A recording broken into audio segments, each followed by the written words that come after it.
Hello, everyone, and welcome to the University of Maine Cooperative Extension's Water Bath Canning Basics. This webinar is designed to provide you with current USDA recommendations for preserving food at home, while also taking advantage of foods available locally at farmers markets or UPIP operations. I'm Lisa Fishman, and today I will focus on the basics of the boiling water bath method of canning, and then I'll walk you through the steps of making strawberry jam. But before we start, I want to let you know that this webinar is set up so that you can hear and see me, but I can't hear or see you. But I do want to answer your questions though. So use the Q&A feature located at the bottom of your Zoom screen and type your questions into the box as they come up for you throughout the presentation. I'm joined today by my colleague Sharon Parody, who will be monitoring the question and answer box and making sure your questions make it to me. Our goals today include providing an overview of how boiling water bath canning works, what equipment you'll need, and the difference between high acid and low acid foods, which will let you know if boiling water bath canning is the right method of food preservation for the job at hand. Then you'll be right alongside me as we make strawberry jam using some local strawberries. We are filming today in the kitchens of Sodexo, on the campus of the University of Maine at Fort Kent. We appreciate their willingness to host our webinar this evening. So what exactly is boiling water bath canning? Well, boiling water bath canning is a way to preserve high acid foods for year-round use. The process involves filling glass canning jars with prepared food, applying a two-part canning lid, and then fully submerging the jars in boiling water for a recommended amount of time before removing and allowing to cool. Of course, this description is highly simplified, but we will go over the details of each of these steps throughout this webinar. The science behind boiling water bath processing is that the heat from the boiling water in the canner heats your food to the point where molds, yeasts, and bacteria that can cause food spoilage and foodborne illness are destroyed. A vacuum seal forms when the food in the jars expands and pushes the air in the jar out. This vacuum also prevents germs that need oxygen from growing, and the vacuum preserves the quality of your food by preventing oxidation.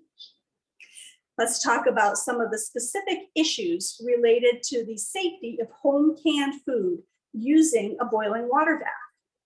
This canning method is only recommended for foods that are what we call high acid. This means the food has a pH of 4.6 or below. pH is a measure of acidity or alkalinity and is represented by a scale of 0 to 14. For the purposes of home canning, we divide foods into two categories, the high acid and the low acid. High acid foods have a pH of 4.6 or less, while low acid foods have a pH of greater than 4.6. Without even looking at this chart, you can probably guess what foods are in the high acid category. Think pickles or anything living in a vinegar environment. Think fruit, like jams, jellies, and fruit sauces. Or think of tomatoes. Some tomato products, but not all, are in that high acid food group. These foods are either naturally acidic or they've had acid added to them, like bottled lemon juice or vinegar. They can all be canned using a boiling water bath canner. You can see on the pH chart that low acid foods are pretty much all the other foods, including all garden vegetables and animal proteins. Why does it matter which foods are high acid or low acid? Botulism, that's why.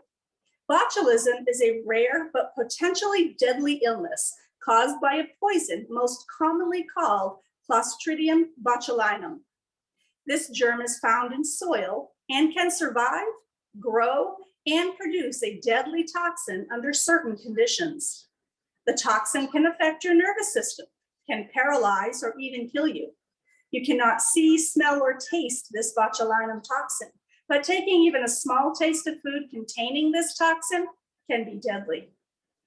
These botulinum spores are very tough, and they can survive the temperature of boiling water unless they're in the presence of acid. When high acid foods are combined with 212 degrees, which is the boiling point of water, the combination of acid and heat is enough to destroy the botulinum toxin. However, this is not the case with low acid foods. Botulinum toxin can survive that 212 degree boiling water temperature in low acid environments. And so the only way to ensure the destruction of the botulinum toxin in these foods is to raise the temperature above 212 degrees. So if water boils at 212 degrees, does it matter how long the water boils? No, because the temperature will never rise above 212 degrees. The only way to increase the temperature above 212 is to use a pressure canner, which gets up to much hotter temperatures, between 240 and 250 degrees. That is enough to destroy any botulinum spores. If you follow a recommended canning recipe and you use proper canning techniques to can high and low acid foods, you'll never have to worry about botulism in your home canned foods. We're going to do a quick poll now to check for your understanding regarding pH and high and low acid foods. So we would really like to know which of the following cannot be processed safely in a boiling water bath canner. Is it jams? Is it tomatoes, green beans, applesauce, or I'm really not sure. We're going to give you a few seconds now to make your answers and check in on the poll. And then we're going to share the results with everyone. My glasses are fogging up here in the demonstration kitchen. It's a little bit warm in here. Okay, and we have about 5 more seconds. 4, 3, 2, 1. And now we're going to see what the results of that poll are. And everyone was paying attention, and indeed, it's green beans that are the culprit here. They are a low acid food, and they can only be safely canned in a pressure canner. Excellent, good job, good job. So the next thing that we want to do is we want to make sure that in case you have any questions to this point that we answer those for you. So I'll check in with Sharon. Do we have any questions so far? At this time, Lisa, we have no questions. Okay, so I'm going to just forge right on. So we're going to talk about some of the equipment you need to safely can using the boiling water bath method. Now, the very first piece of equipment that you're going to need is a trusted resource for your canning recipes. So here at Cooperative Extension, we rely on the National Center for Home Food Preservation, which is an online resource, or the USDA Complete Guide to Home Canning, which is pictured here on the far left. So Easy to Preserve from the University of Georgia Cooperative Extension, and that's the third resource that you see pictured there. The Ball Blue Book are all very trusted resources, as well as resources by the University of Maine Cooperative Extension. We have an extensive list of publications that cover all the different parts of food preservation that you might be interested in. So at the end of this webinar, you'll be receiving an email, and these resources and how to access these resources will all be included in that follow-up email. So we have a lot of friends and family in our world that are very well intentioned, and they'll tell you that you don't need to pay attention to all of those things that the people at Cooperative Extension tell you. You just need to put your green beans in a water bath canner and you'll be fine. Or you really don't need to process for as long as the charts tell you to, because that just makes food mushy. So what we would kindly ask is that you pay attention to the research base, and that you not pay attention to your well-intentioned aunts, uncles, grandparents. What they learned about canning was when the science was very different, and a lot of information has changed. Food is a science, and nutrition is a science, and we know so much more now than we did 50 years ago, 60 years ago, even 4 years ago. almost every year we're getting updates on canning recommendations, and that's a good thing. It keeps everyone on their toes, and it keeps the information fresh and allows you to be preserving food without over processing or under processing. So you have a very good product with an end quality that you and your family all enjoy.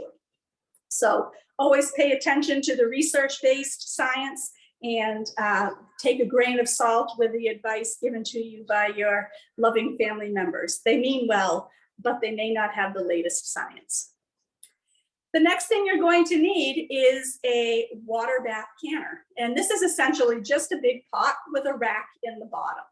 So the pot should be deep enough to fully submerge your jars in the water with enough room for at least 1 to 2 inches of water to come up over the tops of the jars, and enough additional space, 1 to 2 inches, so that when the water comes back to a boil, it doesn't boil over. It has enough room to work inside that canner without spilling. The rack that I mentioned has a purpose of keeping your jars off the base of the canner. And that could cause your jars to break when they're down there against the heat element and against the metal of the canner. The rack also helps keep water circulating all around the jars, which facilitates the movement of heat throughout the canner and throughout the contents of the jar.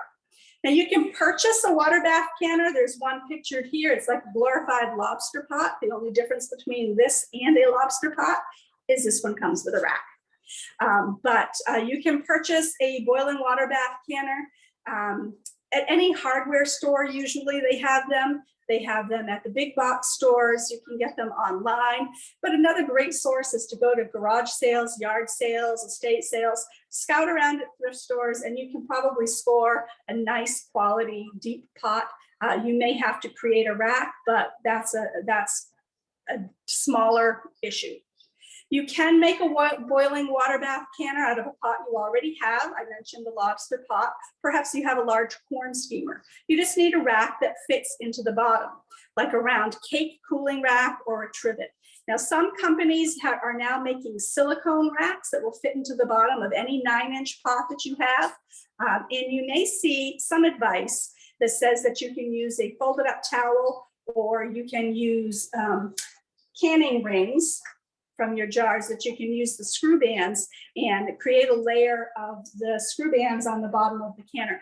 Our experience in using both of those methods is that water can't circulate around a folded up towel in the bottom of the canner. And number two, when you're using these screw bands and you create a layer of them, there's holes in them and the jars are not able to sit steadily inside those holes without tipping over during the canning process. So we really don't recommend using either of those methods at Cooperative Extension. There are some concerns for canning on glass top or flat top stoves. And mainly that's because the heat from the large canning pot can damage your stove by causing the glass to crack. The canners get very heavy when they're filled with water, and then they are loaded with jars of food. It's a tremendous weight, and so that weight can cause your glass top to crack, and it could cause discoloration around the burner that you can't clean off. The weight of the canner itself has sometimes caused the heating elements to burn out because of the intense heat centered in one spot on the top of that cooktop. So the first thing you want to do is you want to contact your manufacturer or go online and check out to see if your model is recommended for canning, and to see if that model is able to withstand the heat and the weight of a full canner. Another issue with canning on glass tops is that the diameter of the canner is often larger than the burners. So although the burners are working correctly, the heat can never distribute evenly to the entire canner. And so with a water bath canner, a rolling boil is never achieved. Or if you're working with a pressure canner, pressure never builds to the proper area so that you are canning safely in either one of those situations. If you are cleared by your manufacturer to can on a glass top stove, Be sure that you find a boiling water bath canner that has a flat bottom. Now, this will provide good contact between the canner itself and the heating element to ensure that you get a full rolling boil that is necessary. You can see in this picture that the canner on the left, that blue granny Stappleware, there are ridges around there, and that doesn't get good contact with a flat top stove. Those are far better equipped to work on the coils of an electric stove or the grates of a gas stove. But the pot on the right has a flat bottom, and that's going to provide good contact with a flat top stove, allowing heat to penetrate through that pot and get that rolling boil that you're looking for. If you can't can on your glass top, don't despair. You can always can with a friend or a family member if they have the equipment that you need. Or you could purchase an induction burner for canning, or you could use an electric boiling water bath canner. That's not the same as an electric pressure canner. They make now electric boiling water bath canners that do work very well, and we have had good results with them when we have trialed those here at Cooperative Extension. And we've had a lot of people tell us that they have made great use of the extra burners on their gas grills with great results. They've been able to take their pots right out on a good day and can outside when there's been no drafts. Another issue that we want to talk about before we jump into our jam making is the topic of headspace. Now, you can see in this picture that headspace is that little pocket of air between the top of your product, in this case, green beans, and the bottom of the lid right on the rim of that jar. So headspace is important because it allows the food in the jar to move around during processing time without causing pressure on the lid. Once you have pressure up on the lid, you might get seepage, and some of your liquid will seep out of your jar, and that will not be yielding a good product. Good recipes will always include guidelines for headspace in the instructions, but in general, you want to be leaving a 1/4 inch for jams and jellies, a 1/2 inch for fruits, tomatoes, and pickles. And when you're using a pressure canner and you're canning those garden vegetables or meats, soups, and stews, you want to leave 1 to 1.5 inches of headspace so that the food in those jars has a lot of room to move around without bulging up again, banging up against that lid, which could cause it to bulge and you'll never get a seal to form. So too much headspace could result in a very weak seal that will give away very easily. And too little headspace may actually force food under the lid, which may cause a failed seal. So headspace is very important, and especially when it comes to creating a shelf-stable and safe product.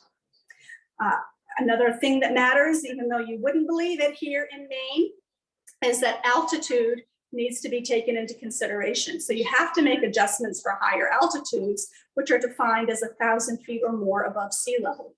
Water boils at lower temperatures as altitude increases, and lower boiling temperatures are less effective for killing bacteria.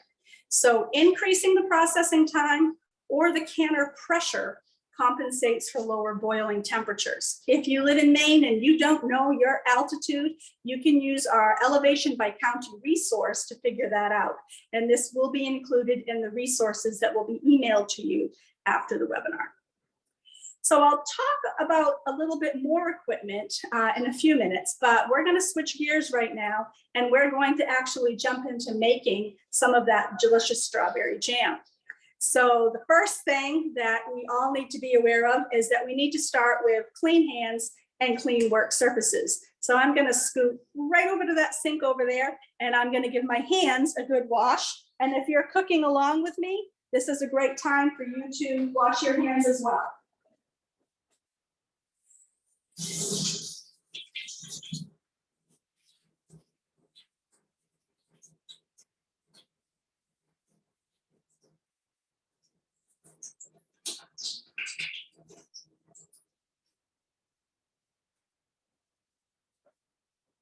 And we know that proper hand washing time is water as hot as you can stand it and 20 seconds with lots of soap. and that's going to give properly washed hands. You also want to make sure that all of your cooking surfaces are clean and your utensils are clean as well. When you start with clean and sterilized working areas, you know you're going to end up with a high quality finished product.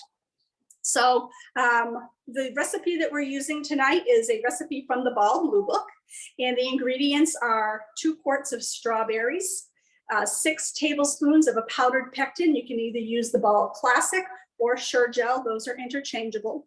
We're going to be using 7 cups of sugar and a 1/4 cup of lemon juice, either bottled or actually fresh squeezed in this instance. So we're going to do that now, and the recipe calls for crushing your strawberries, which I have done here. So my strawberries have been washed, hulled, and then crushed, and those have been added to my pot. And the next thing we're going to add is we're going to add that powdered pectin. Now you can add you can use any kind of powdered pectin you want. Again, the Sure Gel and the Ball Classic are interchangeable. I'm using a regular pectin because the recipe I'm using calls for regular pectin, but there are also instructions for low sugar versions. And there is a lower sugar pectin available on the market that you can use. So it's up to you how you want to work with which type of product. So the lower sugar does have a bit less sugar that's in the recipe than this one, and it's up to you. I tend to go with the classic recipes when I'm demonstrating, and so that's what I'm doing here. So I'm just going to sprinkle in the 6 tablespoons of that powdered pectin. So while you know, I just told you that powdered pectins between Sure Gel and Ball Classic are interchangeable, powdered pectin and liquid pectin are not. They are 2 different products. They will yield 2 completely different products. They have different properties. So those 2 products are not interchangeable. And the other thing that we're going to add here is lemon juice. And this is a bottled lemon juice. And it calls for a 1/4 of a cup. And so I'm adding a 1/4 of a cup here to my recipe. And then I'm going to give that a stir, and I'm going to bring that to a boil before I add my sugar, because that's what my recipe tells me. So I'm going to turn my heat on. And I believe you're on a different camera now, and I think you can see me see what's going on in my pot. There we go. So that's nice and combined. And you can use any kind of pot you want, except we don't recommend using an aluminum pot while you're cooking any jams that have especially any acid compound added to them, like a vinegar or a lemon juice. Even the fruits themselves are very acidic. The aluminum reacts with those foods and can provide an off taste. So I have just a regular Teflon pan here that I'm using. And I'm going to get that to come up to a nice boil. I'm also using a wooden spoon, not a metal spoon, because I don't want to scratch my Teflon. Excellent. All right. And then when this comes to a boil, the recipe that you will be receiving at the end of this class in your email, the recipe states that once this comes to a boil, I'm going to add my 7 cups of sugar all at once. And I'm going to stir it in and wait for it to come back to a full rolling boil. And a full rolling boil is a boil that cannot be stirred away. When it starts to boil and you stir and it stops boiling, that's not a full rolling boil. Excellent. Okay. That's sitting for just a second.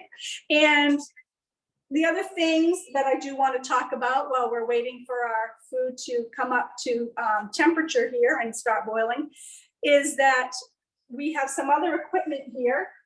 It's boiling pretty quick. We have some other equipment here that I will be using tonight. And this is called a jar funnel, and that's to help you fill your jars. And for years and years, I said, oh, I don't need that. That's just an expense. That's just a new little gadget that was created by the canning companies to make you think you needed it. And a few years ago, I used one, and wondered why I had been so stubborn all my life, because it really is a breeze to use. You don't drip food down the sides of your jars. It's a lot neater and much more efficient way to fill your jars. So we'll be using that tonight, because if you have made jam before and you have tried to fill your jars, you know that a lot goes down the side and you end up having to wipe up a lot of sticky stuff.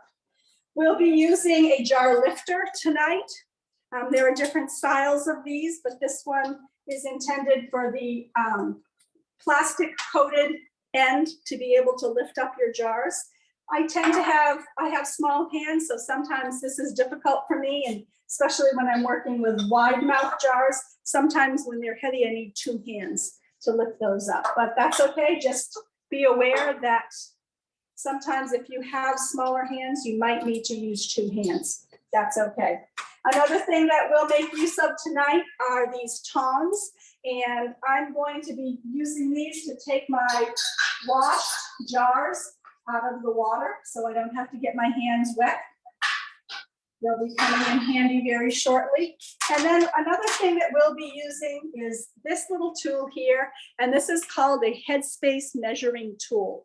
And you can see that there's little steps here, little measurement marks, and those are labeled with 1 inch, 3/4 inch, 1/2 inch, and 1/4 inch, so that you can put this Headspace tool inside your jar and you can see how full up your food needs to be. So I mentioned that vegetables and meats will need to have 1 inch to 1.5 inches of headspace. So if I set my step right on the edge at 1 inch, I can fill food right up to the bottom tip of where that headspace measurement tool is. But with jams, I can go up to 1/4 inch. So here I am at 1/4 inch. I can fill my jar almost up to the very top with my hot jam. So that's a Headspace measuring tool, and they're very handy to have on hand indeed. Okay, so our strawberries have come to a boil, and now I'm going to add the sugar all at once. And I've pre-measured my sugar, and it does look like a lot of sugar.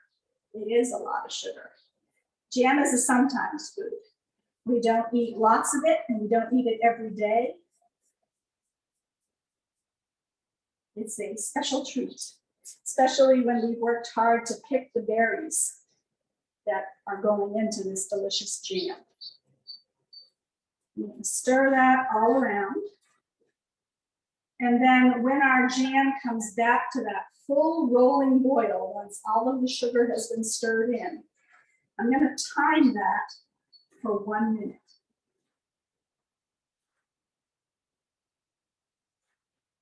Make sure that's all stirred in. You want to make sure that it's thoroughly combined. You don't want any chunks of undissolved sugar in your jam. That's looking really good. It's smelling really good. It's smelling delicious. Now, if I had decided that I didn't want to use pectin, and that's a choice as well, I would just be cooking my strawberries down for a longer time until more moisture, more of the liquid that's in those berries naturally cooks out through the cooking process. And that takes a little bit longer, but you tend to get a more flavorful jam because it condenses the flavor. Once you remove that excess moisture, you get a stronger strawberry flavor. But it takes a lot longer. And usually when we're making jam, it's the hottest days of summer and we're over a hot stove. And the last thing we want to do is be cooking for an hour when 2 minutes would have done it. All right, so my jam, my sugar seems to be quite dissolved at this point. And now what we're going to do, well, I'll explain to you. So we're making a jam, which means there are bits of fruit in here. If I was to change gears and I wanted to make a jelly instead of a jam, then I would have cooked my strawberries down with some water a little bit. I would have used a whole lot more strawberries. And when they were finished cooking and they were mushy, I would have poured them into a jelly bag, or I would have created a funnel lined a colander with cheesecloth, and I would have drained all the liquid out of there. And I would have held that and let that drip free overnight until as much liquid as possible dripped freely from those cooked berries. Jellies are made from the juice. They're not made from the bits of fruit. They're clear and they're made with just fruit juice and sugar. Sometimes they have an acid added to them, like a lemon juice. But generally, it's just going to be clear fruit juice. And that's why when you have jelly, you look at them in the grocery store, if you hold them up, you can see right through them oftentimes. They're clear. Jam has the bits of fruit. Strawberry preserves would be whole strawberries. I wouldn't have cut them up. I wouldn't have crushed them in any way. They're going to be whole bits of fruit, and they're going to be in a much thinner type of syrup. They're simply preserved bits. They're not meant to be spreadable like a jam.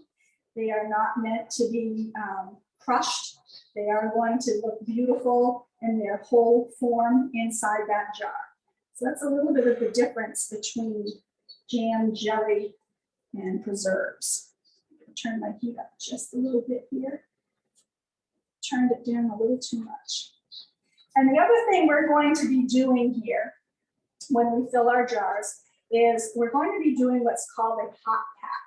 And oftentimes when you're reading your canning books and your recipes, you'll be sometimes asked if you want to do a hot pack or a cold pack. When you're water bath canning, you're always going to be doing a hot pack. And that means that you're taking a hot jar, and I have warmed up my jars, and we'll talk about whether you need to sterilize your jars or not. But I have my jars that were washed and heated so that they are warm.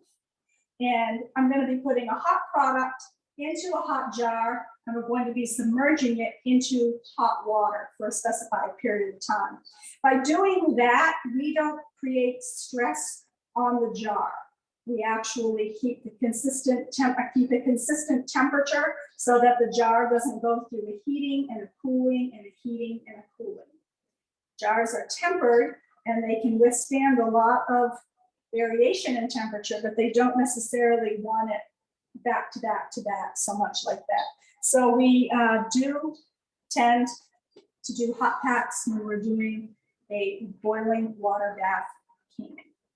So this is looking really good, and I'm timing now for 1 minute so that we've got the instructions down to a T. And sometimes there's some foam. You can see that there's a foamy layer forming on the top here, and that is no big deal. That's not a food safety issue or anything. Some people will remove that because they don't like the way it looks in their jar. Other people will skim that off and they eat it because they think that's the best part, that it has so much flavor in it that they don't want to throw it away. They don't like the way it looks in the jar, but they also don't want to waste it. So they'll eat that. And we get another 30 seconds to go, and then we can get our jars out. Now I'm going to be filling the jars, and I'm going to be putting them on a surface that I don't mind if it gets hot. I'm going to be using a metal sheet pan tray, because if I try to remove my jam from here, and time at 1 minute, I'm going to remove my jam, and as soon as I do that, I can't put anything here for a surface because it's hot. So I'm going to switch gears a little bit. I'm going to put a surface down here for me to work on. And now I'm going to use my jar tongs. And again, the water isn't hot. It's not boiling hot. And I'm going to use my funnel right inside. And I'm hoping you can all see this okay. And I have a scoop. I'm going to scoop some of my jam right into there.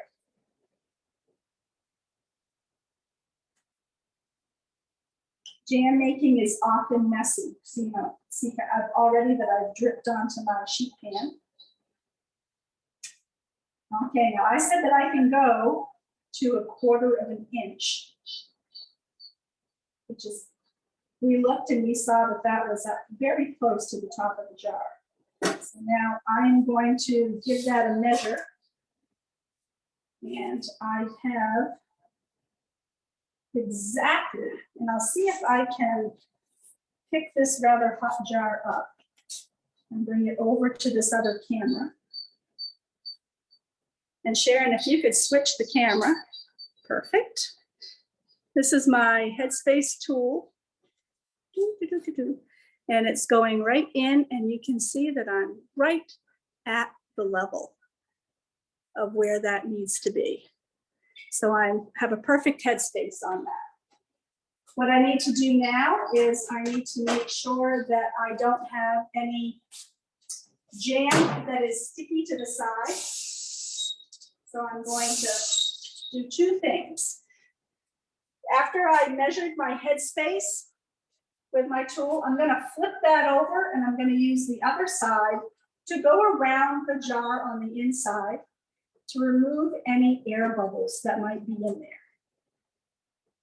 And you'd be surprised with so many foods that when you run the Headspace tool around, that a lot of bubbles do release, and you end up with more headspace than you thought. Once you release that bubble, the food settles a little bit more, and your liquid no longer rises up over your foods.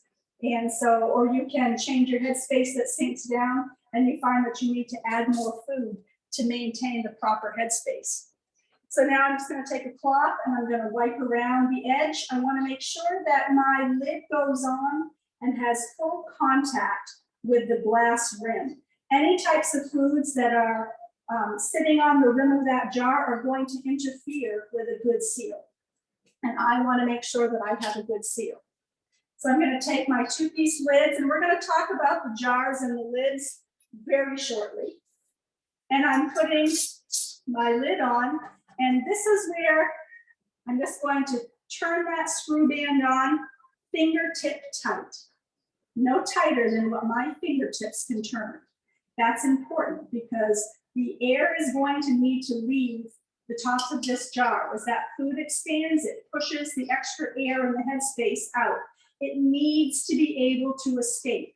And so if this screw band is on too tight, holding that lid too tightly in place, I won't be able to let that air escape. And that jar is going to end up, the food in that jar is going to push up against the dome, and it's going to bend it out of shape until it creates an escape route for itself. Either that, or the pressure will build in here and my jar will break. And I don't want that. So at this point, this jar is ready to go into my canner. And I'm going to actually hold off a little bit because I want to be able to pull my canner back into the camera view shortly so that I can show you how to go in. So I'm going to quickly fill a couple more jars. The other type of pack that I talked about, which I will cover in an upcoming webinar on pressure canning, is called the raw pack. And that's exactly as it sounds. It's cutting up your food to uniform sizes and packing raw into jars and covering with a liquid, usually water, but sometimes broth, and then packing into or loading into a pressure canner, which also has just cold water added to it. So again, I'm going to measure our headspace, and we're right on. Once you get a good idea of where the headspace should be, it's easier to eyeball it, and you probably won't have to measure it every single time. You'll have a very good understanding of what level you need to be filling it to. And then another lid, and another screw in. And fingertip tight and set to the side. And another jar out.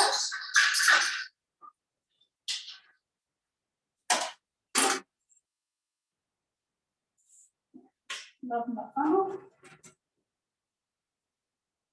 And Berries are so abundant this year. I know here in Aroostook County, they haven't opened up the fields yet unless they did today and I missed it. But I haven't seen the fields open in Aroostook County in northern Maine yet. But I do know that the fields are open in other parts of the state. And that's all good. And last year we didn't get any because of the dry conditions. But this year the berry crop is looking really, really good.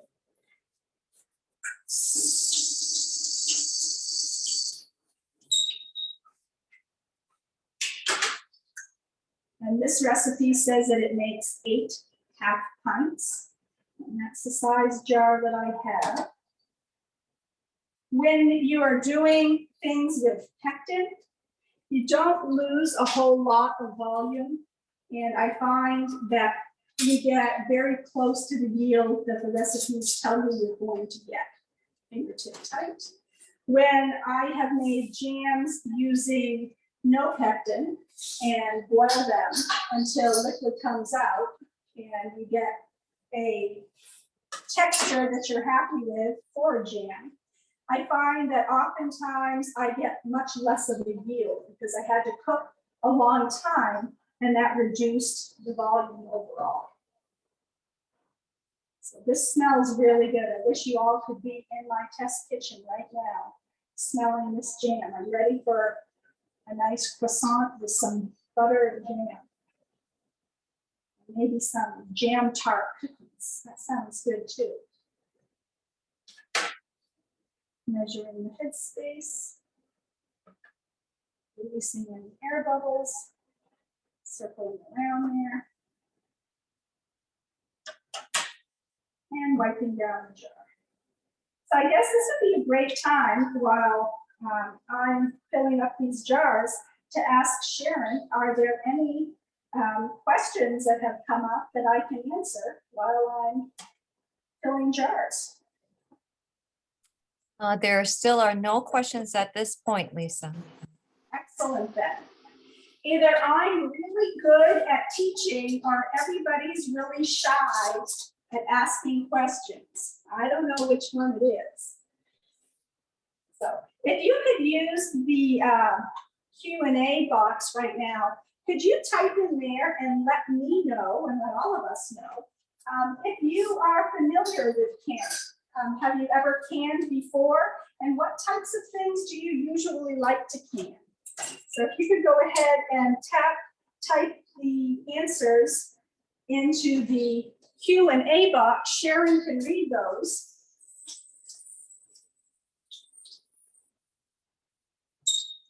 And I can understand what types of information you might be looking for canning.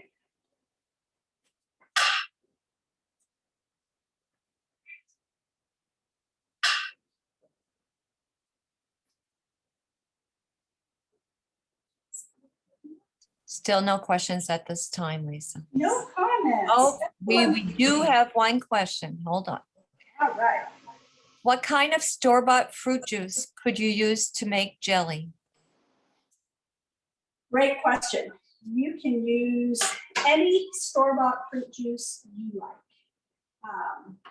I do recommend that you use natural fruit juice and not fruit juices that have a low sugar because of added artificial sweeteners. Artificial sweeteners can sometimes, under the right conditions, turn bitter when they're canned. And that will provide a flavor that is very off-putting when you consume it. So look for any natural fruit juice that you like. So if you like grape juice, if you like tangerine juice, if you like cherry juice, any of those are good candidates to use to make jellies with. Good question. I thank you for that. We also have Steph who said yes. She usually does pickles. She's also looking forward to trying this jam recipe though, and eventually other veggies. Excellent, excellent.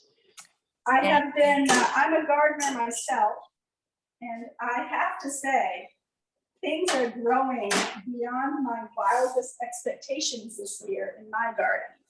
So I assume other people are having a similar success to what my garden is doing. And I'm just going to lift this up here and pour the rest of this in here. Now I'm finishing this off, even though the recipe called for half pints. I am using 1 pint jar at the end here. And Lisa, we have one more question. Sure. Chris has said that he has never canned. And do you have to use all that sugar? No, that's a great question, Chris. And there are products out there. I mentioned the low sugar pectin that you could use. You could also use the product, I have to be honest with you and tell you I don't know a lot about, and I'm not familiar with using it, and that's called Pomona's Universal Pectin. And that is a powdered pectin product that you can use when you can jams and jellies with sweeteners that are not granulated sugar. So you might use maple syrup, you might use honey, you might use agave syrup. There are different sweeteners you could use. And Pomona allows you to adjust the amount of pectin you put in based on how much of those other sweeteners you're using. Fingertip tight. Okay. Now, I'm going to switch gears just a little bit. I'm going to pull this canner back into view so that you can see what's going on here. Man, that is hot. Lisa, we do have one more question. Yes, go right ahead. Yeah, Lorraine would like suggestions for wild Maine blueberries. Suggestions for wild Maine blueberries, as in different canning recipes for them, jams or spreads or different fruit toppings that she could make with them. What are you looking for, Lorraine? If you would like to send me an email, I would be more than happy to send along some information of different things you can make in a water bath canner with wild Maine blueberries.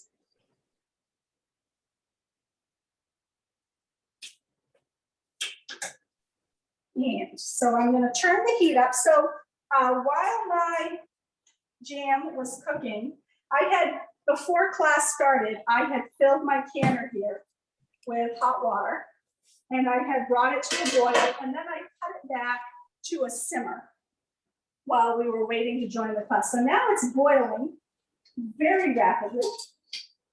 And here's the rack that comes with this canner. And it has little lips on the side, little ridges where I can actually lift that canner rack up, and I can load my jars into that canner without having to submerge them all the way down. So I'm going to do that right now. I'm going to put my jars in. I'm going to start with the pint in the middle, and then I'm going to try to load evenly as I go around. And you can tell the age of a canner that you have. If you have one of these types of canners, this is a newer rack that I purchased online, and it has a lot of wiring going around the sides and the bottoms so that my canning jars are not going to fall through to the bottom. And there are some canning jars that are smaller than the ones we're using tonight. So now all of my jars are there. You notice while I took the cover off, the water stopped boiling so rapidly, and that's great. And I can cut that back. I'm going to lower my jars down into the water gently now. And again, I want to make sure that I have 1 to 2 inches of water coming up over the jars. And I want to make sure that I have 1 or 2 inches of extra space so that when this boiling water happens, it doesn't boil over. It has a place to boil. I'm going to put my cover back on. Now I've come back to a full boil, and this is when I can start my processing time. If I just put my jars in and the water doesn't come back to a boil yet, I can't start the processing time until the water comes back to a boil, because I know I have to get to 212 degrees to kill bacteria. So I have 10 minutes on the clock, and that's going to bring us till 7 o'clock. And that is putting us in good shape so that I can tell you a little bit more about jars. And then you'll get to watch the jars come out of the canner and what to look for and what to listen for when the jars are finished processing. So Lorraine, did you have any follow-up on the wild blueberry question, or did I? You'll get my contact information right at the end of this webinar, and you'll be able to either call me or email me or get in touch with me through the mail, and I'll be so happy to provide you with some wild blueberry ideas. We have a lot. We certainly do. Anything else in the Q&A box, Sharon? Well, Lorraine did specify that it was spreads and jams that she was interested in. Sure. Lorraine, you're in good company. I will send you some of that information, most definitely. Okay, so while we're processing, so I'm at a full boil. My cover is on. My jars are doing what they're supposed to be doing in there. It's 212 degrees in there. It's never going to get higher, no matter if I boil it for 3 hours or 2 minutes. It's just going to be 212 degrees. So that's exactly what we need for our high acid foods. So the other things that we want to talk about tonight are the lids, and we want to talk about the jars. So I'm going to get some more of this stuff out of the way here because it's just cluttering up my space.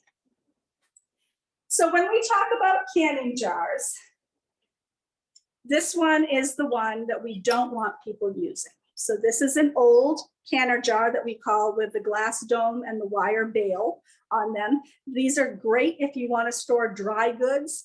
That's perfectly fine. They look pretty on a shelf. You can put shells in there. You can put sand. You can put popcorn, rice. You can put all kinds of dry goods in these and store. But please don't use them for canning anymore.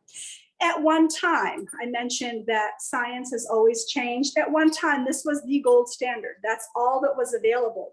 And that was what everyone who canned used. But times have changed. And we know that these no longer provide a reliable, safe seal. And there's a lot of that can go wrong. So you would have asked if I can even get this open. Sometimes they sit in my car and the heat from the car causes it to seal, but I can get it off. So what this was is that you had a rubber gasket that was sitting on a rim of a jar, and sitting on top of it was a glass lid with another rim. And what you were essentially asking of this jar and this gasket was to seal twice. You needed the seal between the gasket and the bottom of the jar, and you needed the seal between the gasket and the dome lid. So you had twice the opportunities for a failed seal. And so this jar has gone out of favor because it really isn't reliable, and better products were created. Again, it's a classic looking jar. People think of canning and they think of this, and it's very nostalgic and it's a very romantic idea of canning, but it's not a practical idea anymore. And science has disproven the validity of this. What we do recommend is canning jars, either wide mouth, either regular sized, in either pints or quarts that you can can in with a type of lid that's a two-piece lid. So the two-piece lid has the flat lid here, and it has a screw band. And you can see where we had that thick rubber gasket that I was holding before. So around the rim of this lid is sprayed on a thin layer of rubber gasket. So you don't have that big, thick gasket anymore. You just have a thin sprayed on layer of gasket. And that's your sealing compound. And when that gets warm, it gets sticky. And when that gets sticky, it's going to adhere to the rim of the jar on which it's sitting. So that goes into place. And when that is in process, when that's being used, it gets held in place by a screw band. And that goes on, and its job is only to hold that lid in place during the processing time. Now, I mentioned when I filled every one of those jars with jam that you only want to go fingertip tight. And that really is as much as you can tighten with your fingertips. You don't want to do this. You don't want to give that extra tight squeeze. And a lot of people will do that. Again, we need the headspace, the air that's in that headspace needs to escape the jar so that you can have a vacuum seal on here, which will keep the food safe and provide a shelf-stable product. So you don't want to go tight, tight, tight on here. So once this has worked, once the air is out, this lid will go concave. It'll suck down when you know that there's a vacuum seal in there. This is an older lid because it doesn't have the button visible on the top. The newer lids, I don't know if I'll be able to show you on the camera how good the camera is, but the newer lids have a little indentation right in here. And you can hear it when it's not sealed. It has a lot of give and a lot of play. When that is sealed and it has a vacuum, there's no play on that at all. That little button stays depressed. So you can visually see the button.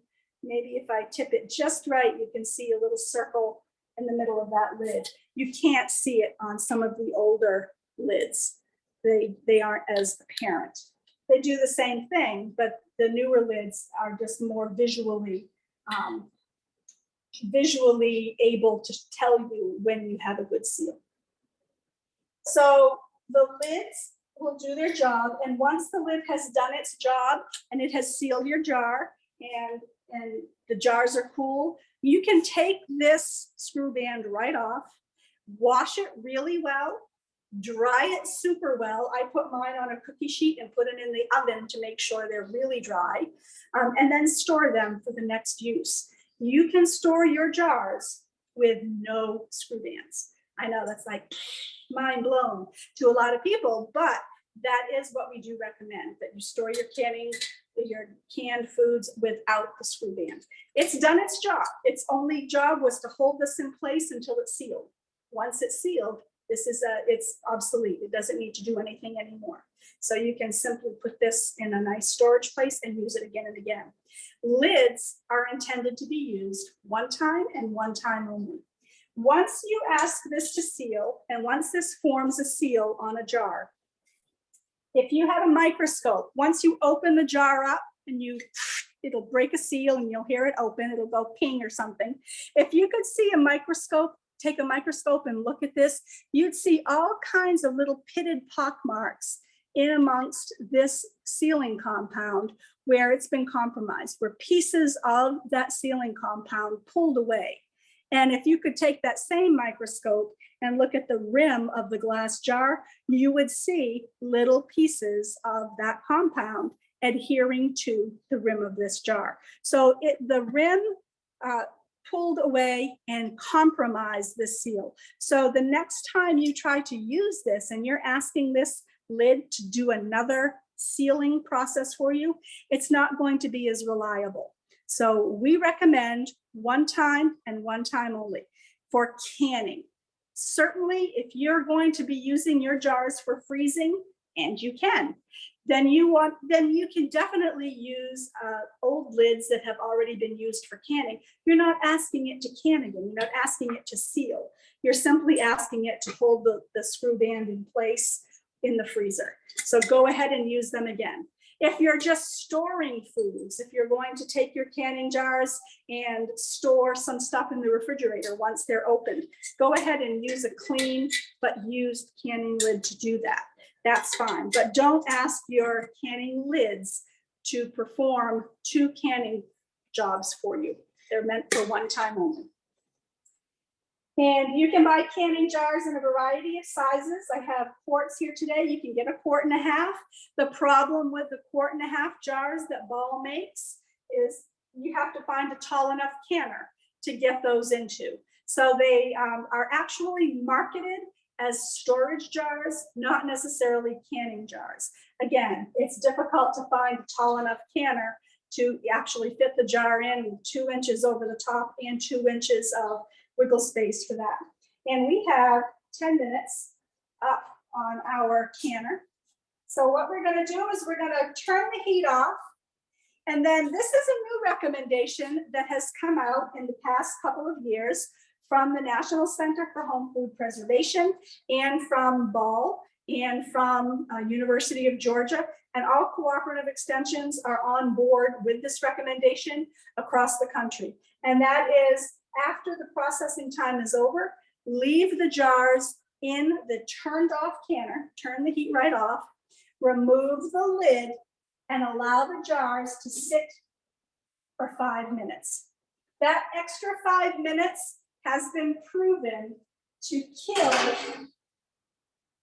any last minute tenacious little germs and microbes that are in and around that product. The extra 5 minutes, not necessarily of boiling time, but simply of just being in the hot water, allows that extra measure of kill time.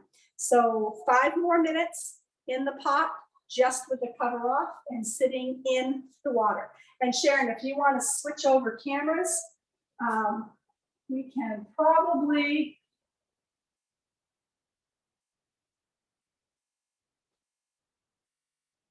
oh, look at that. My device is overheating and it turned off. Who knew? So that's what the jars look like inside there. And I had no idea that being in the direct heat, my camera up there was going to overheat. There's always something, isn't there? So we will depend on this one camera, and you did get a shot of what was going on in there. And those jars are just going to sit there and hang out for 5 minutes, and then we're going to remove them. And I'm in this kitchen, and there are no windows open. There are no overhead fans. There's no air conditioning, and that's exactly what I want. So we're coming from 212 degrees. That's pretty hot for these jars. And if they're going to come out into a room temperature that's about 75, that's a big change in temperature. And I don't want my jars to have too much of a drastic change in temperature. I'm going to take those out and I'm going to put those on a padded surface. I'm going to put them on a cloth so that I don't have to put them on a cold surface. Sometimes our countertops, especially if they're granite, are very cold to the touch. And when our hot jars touch that cold surface, it can make them crack or explode. So we don't want to have our hot jars touching the cool surface. We don't want any drafts coming through, because I have seen it happen where you pick your jar out and it's right where the air conditioner is, and I've seen the jar crack. So you don't want that to happen either. So just while you're taking your jars out of the canner, cut the AC, shut the window if there's a strong breeze coming in, and just allow your jars to come out to a neutral temperature zone and go on to a cloth where they're protected from the cold surface. Once they come out, they're going to sit on that cloth undisturbed for 12 hours. Now, if you are a canner and you are very anxious about your canned goods, it's so very tempting to keep going over and poking and prodding them to see how they're doing. We get very personal with our canned jars. They're like our children. We want to shepherd them along. We want to hear them seal. We want to make sure they're doing okay. We have to step away from them. We take them out and we need to walk away. We might hear when they seal from the other room, but we can't go over and touch and poke and prod. We want them to seal on their own. We want that vacuum seal to form without any human intervention. So while we have a couple more minutes to wait for the 5-minute time, I'll finish talking about jars. So they do come in different sizes. We talked about the downfall of the extra large size, but we also have the pint-sized jars, and we have the half-pint jars that we canned our jam in tonight. We have a 3/4 pint jar. So it's a little bit more. And then we have a 1/4 pint jar. So there are a variety of jars out there for lots of different purposes. And In the past few years, there's also a short, squat, almost round jar that's out there. And then quite a few years ago now, Ball started making a new colored jar every year. And I have a few. I have purple. I have 2 different shades of blue that they came out with. I have this green one. I have some brown ones that they came out with. And Ball did this to pique interest again, because there's a lot of crafters now who are using canning jars, whether it's for wedding decor and table pieces, whether it's for making soup mixes or whatnot. There's a lot of people that are using canning jars. For the home canner, these are not the greatest thing in the world, because nothing gives a home canner more pleasure than to look at their beautiful food inside that sparkling clean jar and be so very proud of the food that they put up.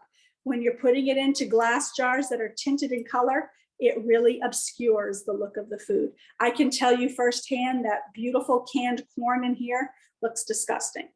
It does not look good at all. And pickled beets in green, also no go. And in the brown jars, you can't even see what's in there. So the colored jars are a novelty, not necessarily the best for canning. Doesn't mean they don't work just fine. They work great. And I have canned in these because I bought them, because I don't know, I just want to collect one of every color. I'm one of those people. And so I have canned in them just because they were there and I was running low on jars, and so I used them. But again, I can't see my good results in a tinted jar. When we're talking about jars, we can't say enough about using only canning jars. Do not use the spaghetti sauce jar that looks like a canning jar. Do not use the mayonnaise jar. Do not recycle old jam jars that are not canning jars, that can't take the 2-piece lid and screw band. Jars that are for canning have been tempered. They have been created and they have gone through a testing procedure of tempering that allows them to withstand 240 to 250 degrees in a pressure canner, all the way down to 0 or -5 degrees in a deep freeze. They can take a wide range of temperatures, and they're not going to give you troubles. They're going to go in and out of canners, and my 5 minutes is up, so I'm going to pull my jars out now, and then we'll talk about tempered jars. So the first jar out is going to be that pint jar. And again, this is a green jar. So you'll see in a minute the difference in the color. Now notice when I took the jar out, I didn't tip it from side to side. There's water on top. I'm going to see if I can bring this over to the camera so you can see that there is a layer of water on top of that lid. I'm just going to leave it there. It's hot water. It's going to evaporate. It's no big deal. If I tip that to the side, then I'm pushing more hot food up against that lid, and I might interfere with the good vacuum seal that I'm looking for. So I'm not going to do anything that could mess that up, including tipping the jar to get the water off. It will evaporate. So I'm taking my jars out, and I'm going to leave about a little bit, maybe an inch or 2 of space between my jars, so that cool air can circulate on them and help make that vacuum seal happen. Now another thing, I don't know, I think I'll have to grab another jar up here and show you.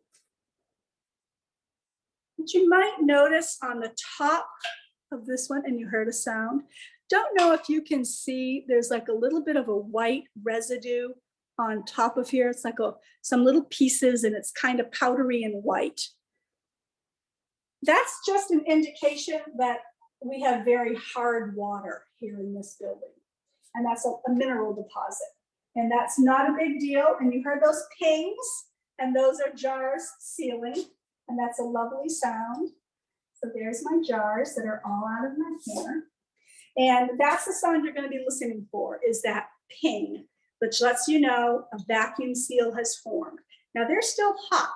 So although the vacuum seal has formed, ping, It can also be unsealed very easily just by jostling around. That's a nice seal. So I'm going to let these sit here until tomorrow. I've already asked for permission to allow these to sit here. I have promised the staff here at Sodexo that everybody would get a jar just for letting us use their facilities tonight, and they were ecstatic. So I think I've made some friends. So we're gonna let those sit, we're gonna let those be, and tomorrow when I come over to check on them, hopefully all of them will be sealed, and I will be able to remove the screw bands and proceed with labeling and storing them. But we're gonna go back now and talk about tempered jars and why you don't use the wrong jars. So when you use canning jars, they're tempered, they can withstand drastic changes in temperatures, and they're not going to break for the most part. There's always, once in a while, one that's going to break. That's just, you know, the way the law of averages. But when you have things like a spaghetti sauce jar or a mayonnaise jar or a recycled jam jar, those jars were created to be heated precisely one time when they were filled with the product that they were selling. So they're not necessarily tempered. They are more likely going to break and crack on you, and you don't necessarily want that. So if you, like last year, there's another seal, we just love it. So last year, as I mentioned, it was a really tough year in some parts of the state of Maine for the strawberry season. I believe the U-pick fields were open 1 week and then they all shut down. And they had put limits on the number of quarts that you could take out of their patches. It was a very tough year. And if you were lucky enough to have gotten in to pick some strawberries and you were able to make some jam, the last thing you wanted was for a couple of your jars to break because they weren't the proper jars, because they were recycled jars from, you know, mayonnaise or soup or hot fudge topping or what have you. So always invest in a good quality product. So as with anything that you have in life, the tools that you bring around you are exactly that. They're tools, and they will last a long time if they're taken care of. I have canning jars personally that were my mother's that were created in 1976. And I know that because that was the year of the bicentennial. And Ball created a special series of jars with the Liberty Bell on them that said 1776 to 1976. I still have those jars. I still use those jars. So when we are looking around and seeing a scarcity of jars, and we're seeing a scarcity of canning lids all around us because of the pandemic, again, if you had invested in good products, you probably still have a good stash and you weren't one of those people scrambling to find jars last year. There is still a scarcity somewhat in different pockets of the state. And what we do see is a lot of pressure on canning goods from crafters. And so when you see you go to a wedding this summer and they've got votive candle holders made from canning jars and burlap on every table, that's one of the reasons why we're having a hard time finding canning jars for the purpose of canning. There's crafters out there doing different things with them. Not that I want to get down on the crafters, but that's just one reason why there is a scarcity of the product. It's not being just used for canning. It's got a lot of other purposes as well. So I've talked about canning jars. I've talked about canning lids. One thing I do want to say is that you can buy jars. Usually they come in 12 packs. There used to be a time where you could go to Goodwill and you could buy a canning jar for a dime or a quarter. And now they're oftentimes $2 for just a regular canning jar. I was in the store today, and my local store here in town, and they did have supply of the wide mouth canning lids on hand, and I watched a woman pick up 6 boxes. And part of me wanted to say, do you really need 6 all at once? Or could you just take 2 or 3 and leave the rest for someone else? So we have a little bit of a hoarding tendency now because we had such a hard time getting them that when they are on the market, people are grabbing them and stashing them. So please be considerate of your fellow canners out in your communities. We're all looking for canning goods as well. I was shocked to see that a package of these were $5, whereas they used to be about $2.39, $2.69 in that range. They are now $5 for a package of 12. And the case of canning jars, which for many years was about $10 for 12 jars, is now running $16 for 12 jars. So even if you go to Goodwills or you go to garage sales and you find these, they're not cheap anymore. If you know a friend, anyone in your family that's downsizing and cleaning out their garage, don't ask for the knickknacks, don't ask for the tchotchkes, go straight for the canning jars. That's the money food right there. And I believe I have talked about all of the jars that I wanted to talk about, and outdated jars, and sterilizing jars is what we do need to talk about. Now, another thing, as I mentioned, that food science is indeed that, it's a food science. And recommendations do change from time to time. And up until very recently, the recommendation to sterilize your jars was innate. It was just part of the instructions of canning, no matter what. You always washed and sterilized your jars by boiling for 10 minutes. Now the recommendation has changed. And if your recipe that you're following calls for a processing time of 10 minutes or more, there's no longer a need to sterilize your jars because you're going to be processing them for the same time you would have been sterilizing them. So it was an unnecessary step because they were going to get sterilized anyway. However, if the recipe you're following calls for a processing time of less than 10 minutes, that's where you need to turn around and go through that step anyway, because you're not going to boil them for the 10 minutes. You might only be processing for 5 minutes. So you do need to go ahead and sterilize those jars before you process them. So that's a little bit of a change, that if you're processing more than 10 minutes, you no longer have to sterilize.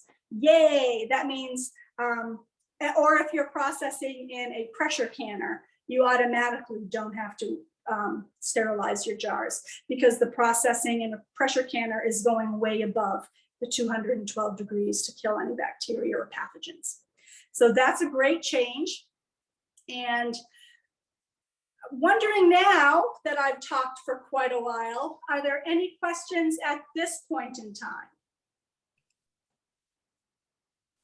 There are no new questions, Lisa. Okay, super. So then I think it's time for another poll, just to see if you've been paying attention. So we're going to ask you, how high should the water be in a boiling water bath canner? Should it be ½ an inch above the jars? Should it be at least 1 to 2 inches above the jar lids? Should it be up to the neck of the jar? Maybe just 3 inches of water in the bottom of the canner, or you're not sure? And we'll give you a couple minutes to answer that question. And we'll give you 5 seconds. 4, 3, 2, and 1. And we'll see what we get for results. Look at that. Everyone knows that you should be putting enough water in your canner so that you have 1 to 2 inches above your jar lids. Excellent. Those jars need to be fully submerged in water. Jar, contents, lid, all of it needs to be under that boiling water. Excellent, excellent, excellent. We have a few minutes now that we do want to talk about some of those old wives' tales and some of those canning myths that we would like to see go away and be permanently buried. And again, we have a lot of friends or family members that have canned forever, and they've been doing the same methods for 50 years.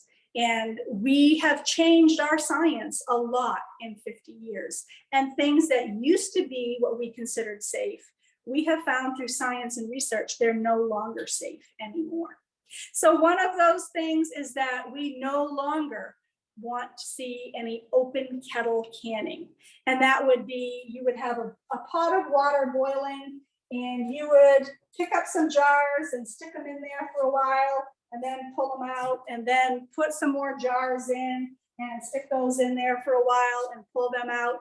No cover, the water never really comes to a full boil, or it comes to a boil and then the boil goes away because there's cold jars that have gone in there. It's pretty unreliable. And so we have for many years, many years, distanced ourselves from any open kettle canning methods as being unsafe. We also do not want to see the inversion method of canning. And people will tell you that all you have to do is fill your jar with jam and then just simply flip it upside down on the counter. And in the morning, when you flip it over, it's got a vacuum seal. Well, if you poured hot water into a jar and put the cover on, it's going to pull a vacuum seal. That doesn't mean that the contents in there are safe because they were never processed. So it's important that you put your food in the jars and then you bring the entire contents of that jar to 212 degrees in order to kill any and all bacteria that might be on that jar or in that food. Simply putting the food upside down and getting a vacuum seal is not the sign of a safely canned product. So we do not recommend the inversion method. We have seen way too many people asking questions about oven processing because it's so much easier. You don't have to get a canner. It's so neat. You don't have to get all this boiling water everywhere.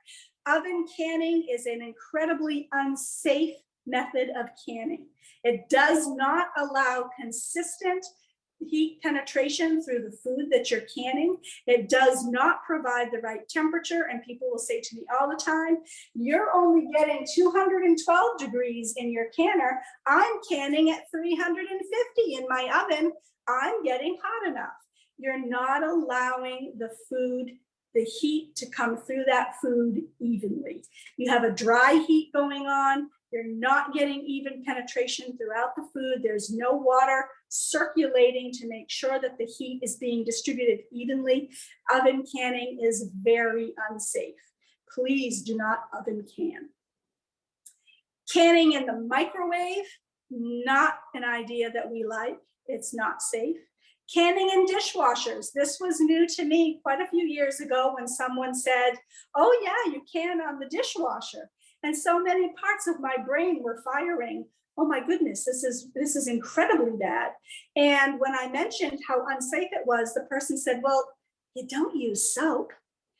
It wasn't the soap I was worried about. It was the hot jets of water bashing against these jars. And how are you going to get consistent, even heating?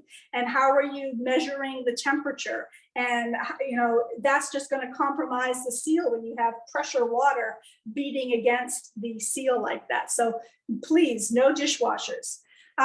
Electric programmable pressure cookers. Another name for these are Instant Pots, the new craze of gadgets out there. Some of these products are marketed as acceptable for canning. They are not.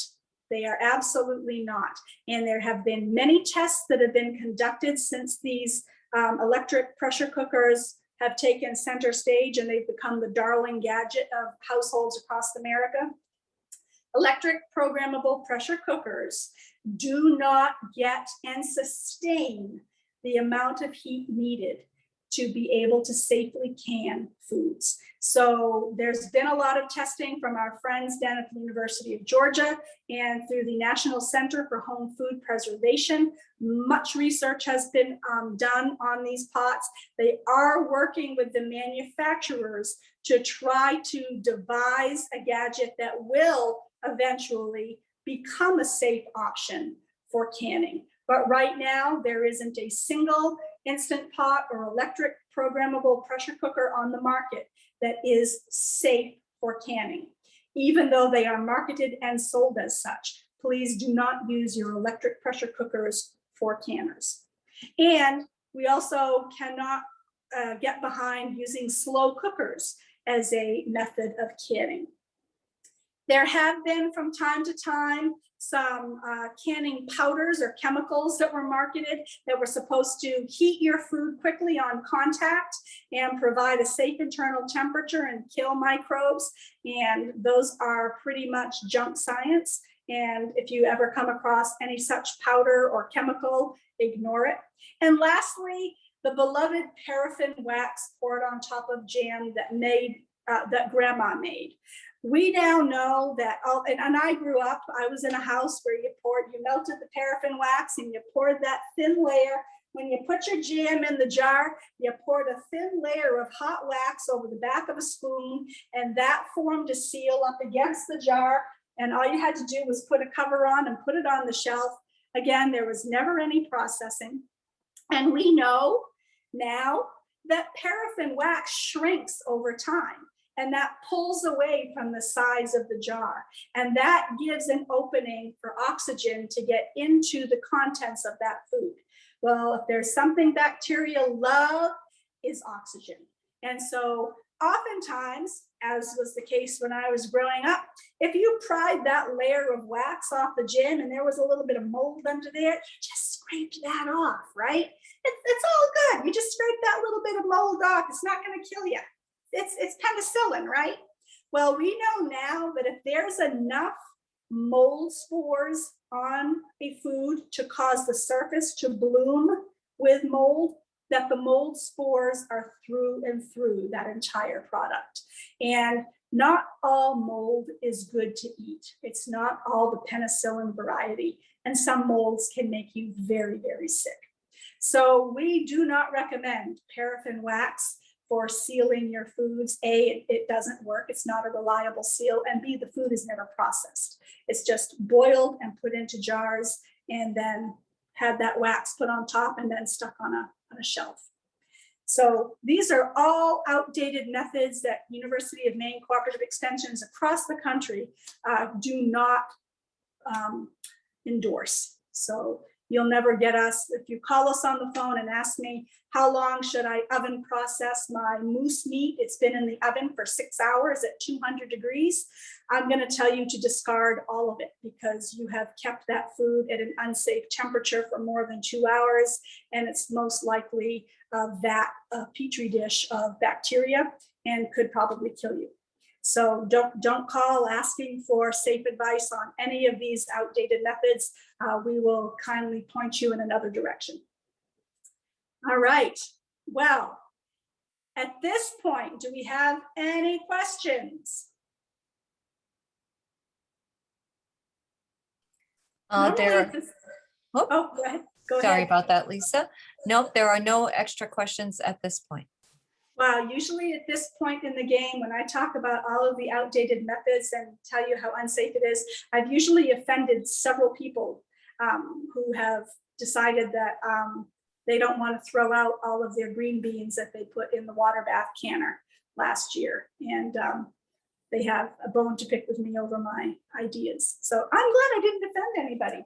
So the next thing we're going to talk about, and then we'll close out, is when your jars are completely cool, you'll test the seals. You'll push down to make sure that the jars have sealed. And there's, if you hear this, whoops, where's my button that goes up and down? If you hear this, or there's any play on that lid, that's an unsealed jar. And you're going to put that jar aside. All the other jars that are sealed, you're going to remove the screw bands. You're going to wipe them down with a clean, wet cloth, because especially when it's something sticky like jams or syrups or things like that, it's oftentimes a little bit of that product might have come out during the processing time, and that'll be on the side of the jar, and that's just going to grow mold. And when you start having mold growing on the outside of the jar, it could get up and work its way under that sealing compound on your lid and force that open. and then you end up grabbing a jar off the shelf and it's open and you look inside and there's a lot of gray, gooey, fuzzy stuff in there. And it smells pretty bad. So wipe your jars off, and then you want to put a label on there where you can tell what the product is and the date that it was canned. Some people will write right on top of the lid with a Sharpie marker. Other people like a label on the side that they can wash off year after year. It's up to you. But you'd be surprised when you think you know exactly what's in that jar and you go to grab a jar of beets for dinner one night and you open that jar and you realize, oh, those aren't beets, those are pickled beets. And you're not going to eat those for dinner in a large quantity. So always label, even if you think you know what's in there. And then you're going to store in a cool, dry, dark place and rotate so that your oldest foods are used first. You don't want to can more food than you can use in one given year, one calendar year. So 12 months is probably about what you're going to want to can worth.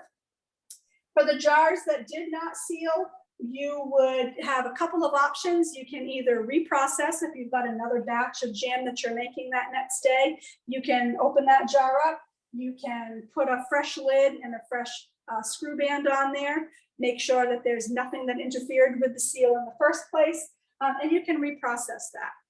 You can refrigerate it and eat that product right away, or you could actually opt to freeze that product. You might want to take a little bit of product out because food will expand when it's frozen. So you might want to scoop a little bit out and then put the cover and the lid back on, and you can freeze that product as well. So those are some things that you can do with a frozen product. So that's going to be the end of our session for tonight. I do want to remind you that you will be getting a list of resources and a follow-up email, and that will include the recipe that we used tonight, information on where to get a Ball Blue book, where to get some of the other resources we talked about. You'll also get that elevation code so that you'll know if you do need to make some adjustments because you are at a higher elevation than other parts of the country. And we will be back next month and we'll be talking about pressure cooking, and we'll be preserving green beans in the pressure canner. Coming up in August, we'll be working with an electric pressure cooker, and it'll be back to school time. So we'll be looking at some quick meals that you can make in that pressure cooker. In September, we will be talking about dehydrating and freezing foods. October, we'll be back with the electric pressure cooker to talk about soups and stews you can make there. And in November, we'll be talking about some easy holiday cooking using your electric pressure cooker. Lisa, So, yes. we do have 2 additional questions. Sure. Steph, okay, Steph would like to know, how long will these jams be shelf stable? And Steph, that's a great question. They should be still shelf stable for beyond a year, but after a year, the quality goes a little bit downhill. It's not a safety issue as much as it's a quality issue. So that's why we don't recommend canning more than you can use in a year's time. But after a year, you might notice some color changes. You might notice some texture changes. You might notice some taste changes. The longer a food sits in a jar on a shelf, the less the quality is going to be as high as it was when it was freshly made. Good question. And the last one is not a question, it's just a thank you. Oh, you're very, very, very welcome. We hope that you enjoy the full moon tonight that happens to be the strawberry moon, and that you get to make some delicious jam in the coming weeks. Have a great night, everyone, and thanks so much for joining us today. Good night now.